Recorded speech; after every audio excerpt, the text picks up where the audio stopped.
And welcome to the InWheelTime Car Talk Show. Just ahead, the guy that knows everything about cars, the famous left coast lover, Jack Nerad. Jeff has the cruise in and events calendars, plus this week's top automotive news stories. We got some good ones for you today.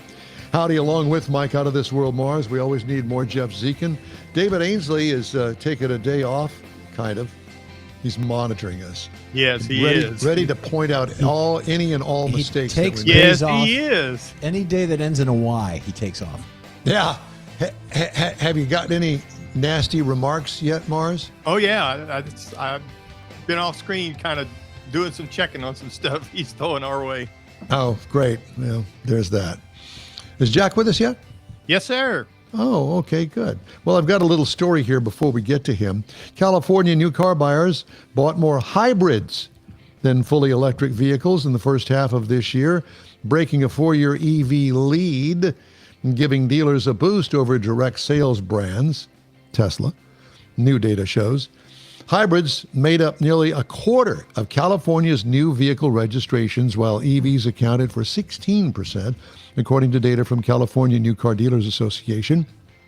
While California remains the nation's largest EV market, some analysts see hybrids outpacing EVs in coming years as Toyota, Honda, and other brands expand their gasoline-electric combo lineups.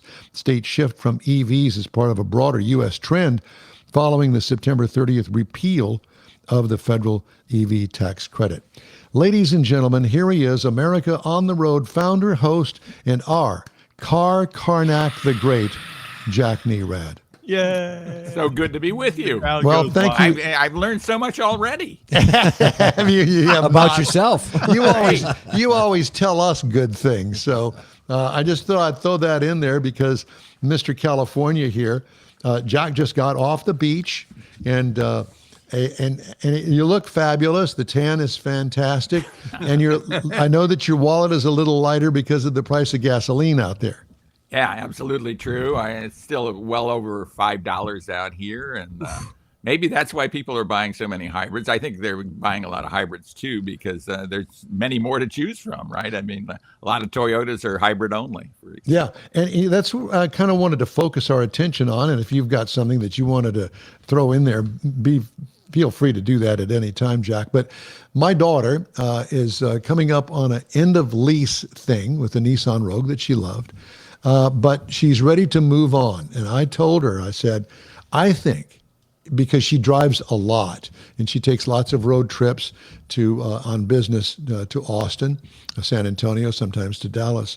And I said, I think that your best bet would be a hybrid. I just got out of a Hyundai Elantra hybrid that got 47 miles per gallon in the week that I had it. Jack, who would have ever dreamt of something like that 5 years ago? Yeah, it's crazy, huh? We were testing, and we'll talk about it on our show coming up, the Kia Telluride, the new Kia Telluride hybrid. Right, yeah. It's got something like 600 miles of range with a full tank of gas because of the great mileage that it gets, something in the 40s, I think, or close to 40. With a big 3-row SUV like that, it's kind of crazy. But 40 miles in a big 3-row. Yeah, exactly. That's hard to believe, but that they're out there. And I guess if you're really into cars and you do what you're supposed to do and do your homework when you're selecting a car to buy, that you would probably at least run across something that will tell you that they are out there. So that's one that you have driven lately. Is there something that you haven't driven that you're looking forward to? There's so many of them. I haven't driven very many General Motors cars in a long time, and I'm about to drive like the new Escalade, the Escalade EV. All of those vehicles would be fairly new to me because I haven't been in them in a while. So I'm pretty excited about driving that kind of stuff. The way that this whole thing has evolved with EVs, and let's face it, I mean, the hybrids I meant to say, is that if I'm not mistaken, it was the Toyota Prius that really kind of started that whole thing. And back in the day, and I guess still there are some folks that make fun of them, but the car actually looks pretty darn good, and it's still with the same basic technology that they had, 20 years ago, Jack? Yeah, in a lot of ways. And the funny thing about the Prius too is, as it's gotten better looking, it's gotten less popular. You see fewer of them. And I think the new one is very good looking. But I think there's so many hybrid choices now, and Toyota gives its buyers a lot of hybrid choices. That's certain. Maybe there's no great reason to go, I'm going to get the Prius versus, say, a hybrid version of the RAV4 or something like that. Yeah, many more choices. Yes. I say that because Laura today is actually looking at a Toyota. She's looking at a RAV4. Well, that was going to be my point that I was going to make is that if I were going to look for a hybrid, I think that I would look at Toyota first, only because they have had a lot of success and an innovator, really, of the hybrid process. And you never hear of a recall of a Prius. You just don't do it. And I think that they've got a lot going for them. As a matter of fact, if I'm not mistaken, Jack, that whole technology has been coined and used by other manufacturers. Yeah, in their pretty process. much almost licensed by Toyota. And I think the Ford and Chevrolet, for example, the big American brands are kind of being left out in the cold in this hybrid thing. I mean, they've gone heavily electric. Certainly General Motors has. But this middle ground of hybrid makes a lot of sense for so many people. You don't have to change your lifestyle at all. You just get better fuel economy. You don't have to plug it in. You don't have to worry about finding a charging station. And, when my daughter takes these trips for her business, there are times that she will be on the road when it's dark. I don't want her going to some charging station after dark. Now, she's a grown woman and knows how to take care of herself, but still, why put yourself in an awkward position? Possibly. Yeah, I've always found it weird that these electric charging stations are unmanned. There's nobody, they're just kind of out there somewhere. And that's one of the reasons I think so many of them are out of service all the time. And we continue to see that. Well, one of the things that, that I think it's a misconception that depending on the vehicle, of course, these hybrids, at least the one, for instance, that Hyundai that I drove, it's $30,000 and it was a loaded up one that gets 47 miles per gallon. That's affordable. Yeah, absolutely true. You have to do the math on hybrids a lot, and maybe the plug-in hybrids are not the way to go because the premium is so high. But the typical hybrid, a payback period is pretty quick. It makes a lot of sense. And with a lot of these, there's nothing other than a hybrid. Yeah. Well, go ahead, Mike. So in my situation, my wife, she averages less than 10,000 miles a year on her car. I mean, it's the reason she's still driving a 12-year-old car. But if I've talked to her about a hybrid for kind of the opposite reason that Don's talking about. She would drive mainly on the battery with the type of running she does. She doesn't get more than 5 or 6 miles from home normally. But if she does, then she's got the gas powered, obviously. But I could see her literally having to put some sort of fuel additive because the gas doesn't get burnt quick enough. Yeah, if she were in a plug-in hybrid with enough range to get her back and forth. I wouldn't put her in the plug yet. I'd put her in a regular one. The plug-in. Well, if you're in a regular one, Mike, you're probably going to be using the gasoline engine pretty significantly. A lot of people would not be on electric power for very, very long in a typical hybrid. Well, and to that point, I did drive a plug-in hybrid. I don't get too many of them, and I don't recall exactly what it was. And it took almost the entire battery charge for me to go 40 miles from home to work. And, I can see where some people, not very many, but some people that would be okay. But the cost, it wasn't much more than a regular EV, which is expensive. Right. And I just didn't understand why you would limit yourself like that. Double down on it, Yeah. That's why I think plug-in hybrids are not going to be very popular out there. The premium for the big battery is such. Right. Yeah, but plus, like Don driving at 40 miles to work, you got to have a place there to plug it in to get home. Right. Well, if you're going to be on gas. Well, you're going to be on the gas, yeah. Right. Yeah, and I will say that, it did work for what it was, but unless you're just a church and grocery store getter, then I just don't, it doesn't make sense to me, because the price of the hybrids these days are in that area, and that's what I would have. They're not limited. Yeah, absolutely true. Yeah.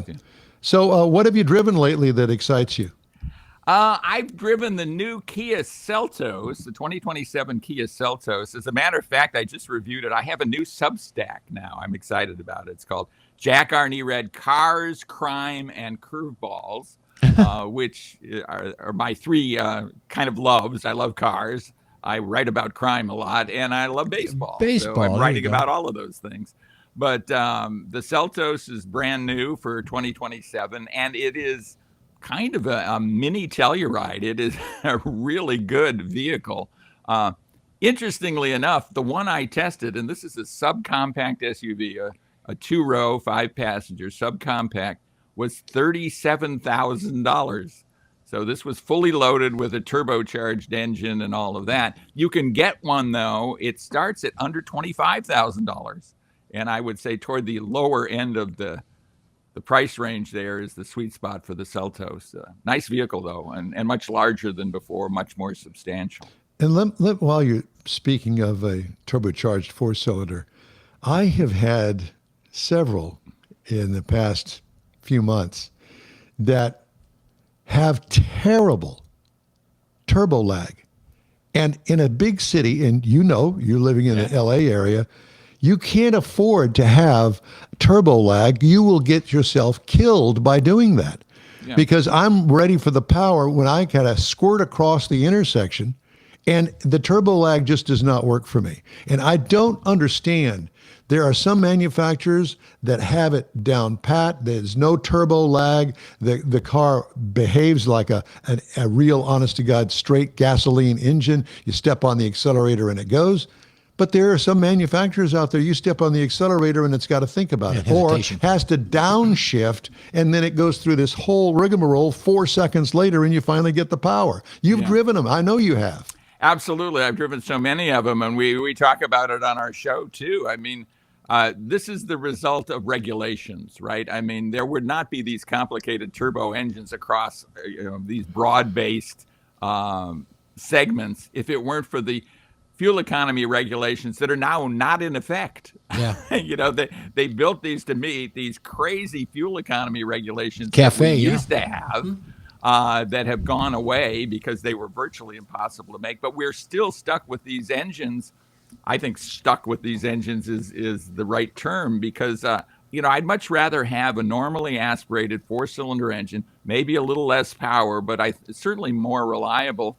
Maybe better fuel economy, could well be better fuel economy. Less maintenance? Less maintenance, exactly. I think when these things are 5, 6 years, 7 years old, finding mechanics who are going to, an independent mechanic who's going to work on all these turbocharged engines is, I think, going to be pretty difficult.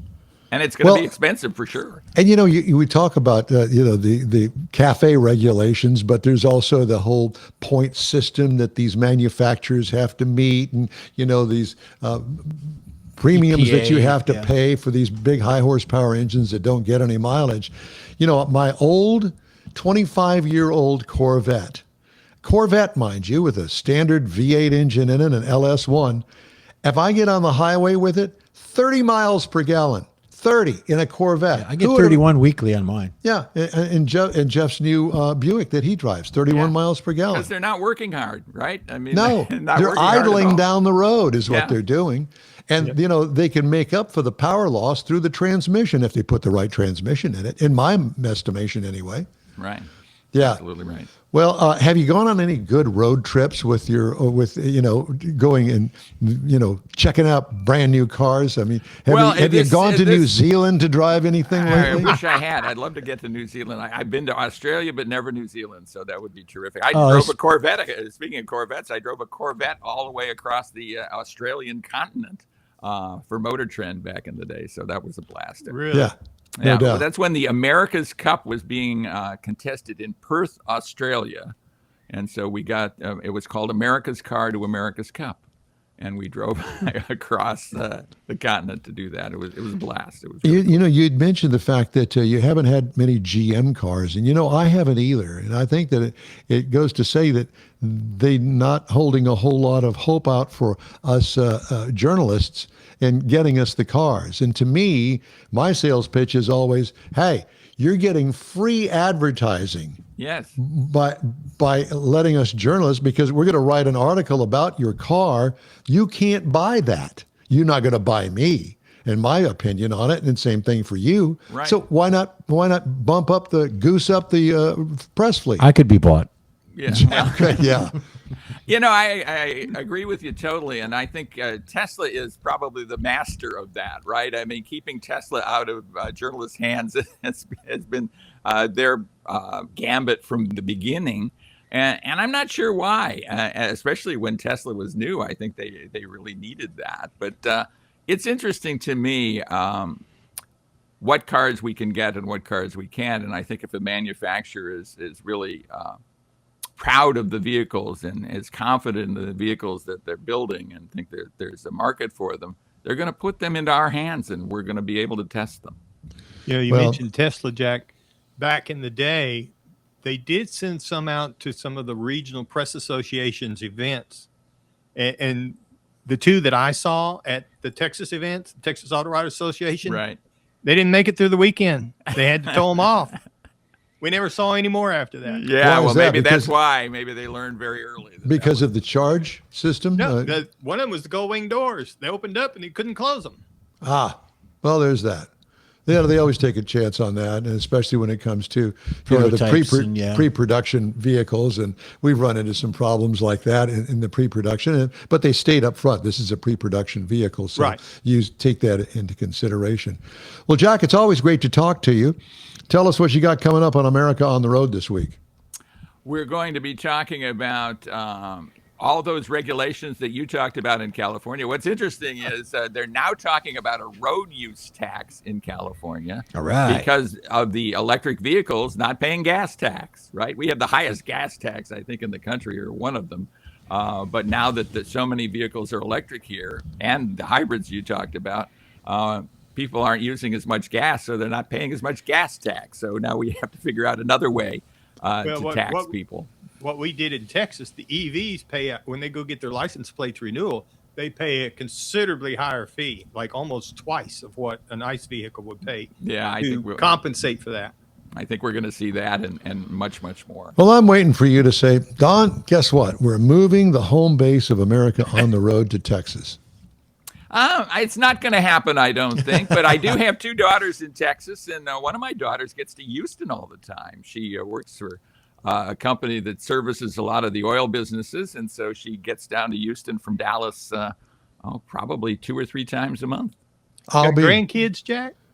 No grandkids yet. I said I wasn't moving either, but that third grandchild, I moved. Well, I know. My wife is looking at that as, Yeah, that might get us into Texas, but we'll see about that. Well, don't move anytime soon, because we love ribbing you about living out in California and those high gas prices and all the things Mr. California Jack Nerad has to offer. We appreciate you, brother. Yeah, we appreciate you.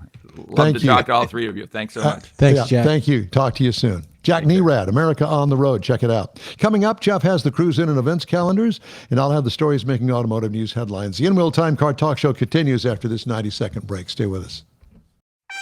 The Tex-Mex dining experience is defined by Lupi Tortilla, your destination for Texas's best beef fajitas and frozen margaritas.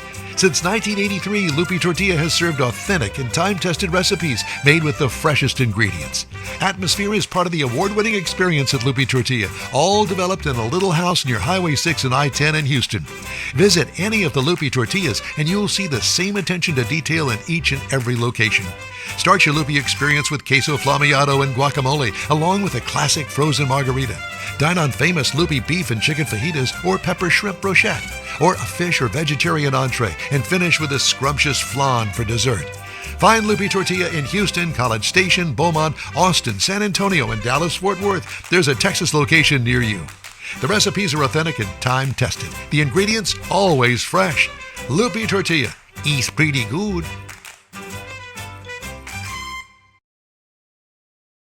The InWheelTime Car Talk Show thanks you for 15 wonderful years. Yep, our first show aired May 7th, 2011 on a local radio station. Then it was a move to the digital world and social media, and you followed. Thank you. We continue to build and grow our fan base, and it's all because of you and your auto enthusiast friends. We appreciate your support. It's always great to see you at our remote broadcast, too, and we hope you'll continue to stop by and say hello. It's been a great ride, and we hope to bring you more fun and adventure right here on the InWheelTime Car Talk Show. Be sure and join us for our live show every week. InWheelTime airs Saturdays, 10 to noon on Facebook, YouTube, at InWheelTime.com. And, of course, if you miss it, you can catch 30-minute podcasts from this show at your favorite podcast store. Thanks for joining us today. Time now for the Cruise In and Events calendars, Jeffrey. Here we go. We got one today. It is going from 6 p.m. till whenever it closes down. It's the East Side Ride Saturday Night Cruise In. It's in Baytown, Texas, Michael, and the entry fee is free. Then you've got one for tomorrow. It's J&J Swap Meet and Car Show. It's in Rosenberg, Texas, not far from here. It's an open car show and swap meet. Entry fee, if you want to show your car, it's $20.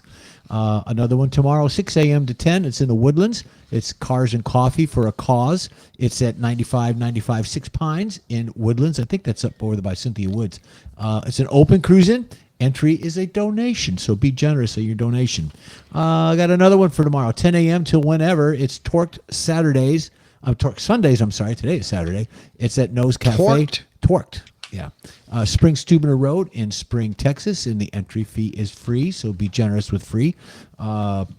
8 a.m. to 11 p.m. tomorrow, Coffee, Cars, and Donuts in Whitehall Cafe. It's in Navasota, so that's a nice little cruise going on up there. Go towards College Station and all that stuff. Be a nice little road course. Tomorrow, also 9 a.m. till whenever, Corvette meet at 8715 Spring Cypress Road in Spring, Texas. It's Corvettes only, dang it. So the entry fee is free. So don't bring your Ford. It's only Corvettes. Another one tomorrow, 6 p.m. to whenever, car meet up at D&M True Value. Got to mention True Value in Willis. So go on out there. What you talking about, What you talking about, Willis? All right, some of the stories making headlines this week. It's funny because I don't hear a whole lot about it. Not since it happened. There was a huge earthquake in Japan. Yeah. Well, that deadly earthquake sent more automotive factories offline July 31st, yesterday, with Toyota, Nissan, Mitsubishi, Daihatsu suspending output after the disaster disrupted key suppliers, including Aisin and Renesas. The shutdown will extend into the first week of August, likely erasing output of more than 10,000 vehicles. Automakers have not provided clear timelines for resuming work at affected sites. Impacted nameplates may include trucks and crossovers shipped to the United States, including the popular Toyota 4Runner and Infiniti QX80 SUVs, and the Lexus NX and the Nissan Rogue crossovers. Toyota added its important Tahara truck and Lexus assembly plant to the list. That plant in central Japan, far from the quake zone, assembles Lexus GX SUVs, which I'm driving this week, and I'll tell you about it next. LS and IS sedans and LM luxury vans. It also produces the Land Cruiser 250 SUV, 4Runner, as well as the Century engines. It will be idled for the week of next week, August 3rd through the 7th. Toyota on July 31st also extended temporary shutdowns at 3 plants on the southwestern island of Kyushu. That was the center of the earthquake. The affected factories at the Miyata assembly plant for Lexus, the Kanda engine plant, and the Kakura hybrid powertrain plant. Those sites will remain idle through at least the second shift of August 5th. Miyata makes the ES sedan, UX, RX, and NX crossovers with about 90% of output exported. You talked about the center of the earthquake. There, I saw a report on that. I've got an EK channel on some obscure channel I was flipping through, and they actually showed some of the devastation. The island that epicenter happened, it's actually an island south of Japan, right, by just a little bit of a waterway. But it's a big island, and devastation. I mean, roads are absolutely gone on that whole place. Well, I've got some good news. Okay.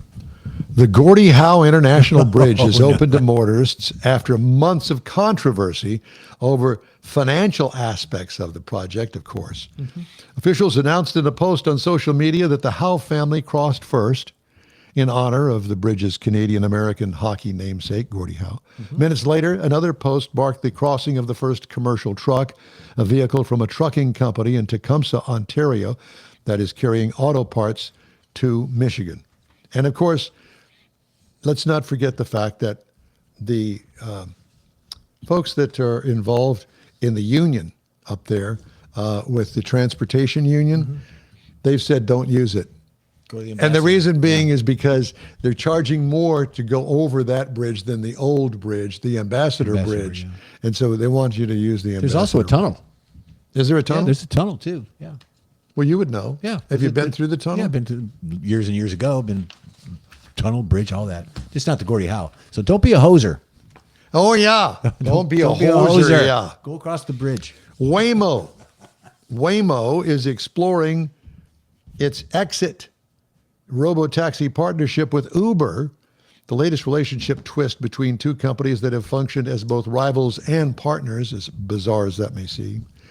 Uber currently offers rides in autonomous Waymo vehicles on its platform exclusively in two U.S. cities, Austin and Atlanta, after ending a more limited partnership in Phoenix last month. An Uber spokesperson said that Waymo has given notice that it plans to launch service through its own app in those cities in January of 28, alongside their existing deployment with Uber. This would end Waymo's exclusivity in Austin and Atlanta and allow us, quote unquote, to launch with other AV providers in those cities, which we will be prepared to do, the spokesperson added. Okay. Have you been in a Waymo? Have you been in a driverless vehicle yet? To see them on TV. I've never seen one live in color. Well, I've got another story coming up about a new one that's not going to have a steering wheel. Oh, great. And it's already been approved. You know what? I bet you won't have passengers either. Probably not. I don't know why Won't they have me as one. And Ford Motor Company and Aramark. The manages self-service payment kiosks at its factory snack bars are reviewing multiple cases of workers now who say they were terminated over technological glitches. The reviews come after Kentucky truck plant electrician Kurt Crom said Ford fired him because Aramark accused him of stealing a $1.95 chocolate chip cookie, even though the bank records show that he paid. At least 3 workers at the automaker's Michigan assembly plant were let go over similar allegations and then reinstated after being cleared. Sounds like another company that I know. They blame you and they fire you, and then they go, now what did you do? Another worker at the plant, Nick Nabozny, is fighting for his job back after a kiosk failed to process a debit card payment of less than $8 for Doritos and Ritz crackers. There was no talking to me, no review. No, you're a great employee, been here for 9 years. Was it a mistake? Nabozny told the Free Press, no immediate termination yet. Ford, in a statement to Automotive News, said it's reviewing limited instances where Aramark kiosk issues have been raised. Aramark also said it's looking into the matter. Yeah. You're fired. Talk about Waymo. Waymo, Take the Wheel. It's a song. Mike got it. It's a song. Is it really a song? Jesus, take the wheel. Jesus, take the wheel. Waymo, take the wheel. Waymo, take the took wheel. the wheel, Mike. Yeah. Go ahead, Mike. What are your thoughts on that? No, I'm not saying that. Why? Waymo, take the wheel. Waymo. Yeah, I think that's great. I'm just thinking. You think that's great? You cop out on good things like that. Yeah, well, I have a cousin that he's been down in Austin on business. Don't tell me he's a Waymo driver. No. He's used Waymo or a driverless car. I'm not sure it was Waymo, but he said he was kind of nervous the first couple of times in the Austin traffic. But after he'd done it 3 or 4 times, he said it really wasn't bad. He hadn't had It's any that problems. 5th time that'll get you every time with a big wreck. Well, you got to get Either liquored up. that or you get caught up in some sort of huge traffic jam at an intersection, or the Waymo is trying to get out of the way of the fire truck and doesn't know what to do. Or locks you in. Or locks you in. Yeah. Yeah, that's it. A ransom. Going to need a lot of liquor for that one. All right. That's it for this particular segment of our show. We'd love to hear from you. Shoot us an email. The address is info@InWheelTime.com. We'll be back after this 90-second break. Stay with us. Your car is a direct reflection of you, so don't be satisfied with color fade or a dingy, dull appearance. Get rid of those terrible automated car wash scratches. Gulf Coast Auto Shield is your Save the Paint company. John Gray and his team of detailing experts can help your car's finish without a full repaint. Searching for real experts in window tint or windshield protection? Gulf Coast Auto Shield. Dash cams, radar detectors, Gulf Coast Auto Shield. Got a new car? Get it protected as soon as you take delivery. If you don't know which of the multitude of protection products to go with, John Gray will give you an honest opinion and won't sell you something you don't need. John will help you understand the many options and pricing right on the spot. He's your guy to have your ride looking its best and protected too. See the state-of-the-art shop yourself. Free tours anytime. Gulf Coast Auto Shield is easy to get to, located just south of the Southwest Freeway on the Sam Houston Parkway. Gulf Coast Auto Shield, full-service luxury car care today and online at gcautoshield.com. Gift giving should be meaningful, and we have an idea. A hand-painted custom illustration of your car from one of the nation's leading artists. Now you can get one or a car show poster customized for you, a friend, or a loved one. Bill Sites will be happy to guide you through the process. No matter what the day, birthday, anniversary, or any day, an Autographics custom illustration adds an extra touch of class to any home. Call Bill today, 832-922-0963. That's 832-922-0963. That's it for this podcast episode of the InWheelTime Car Show. I'm Don Armstrong, inviting you to join us for our live show every Saturday morning, 8 to 11 a.m. Central on Facebook, YouTube, Twitch, and our InWheelTime.com website. Podcasts are available on Apple Podcasts, Spotify, Stitcher, iHeart Podcast, Podcast Addict, TuneIn, Pandora, and Amazon Music. Keep listening, and we'll see you soon.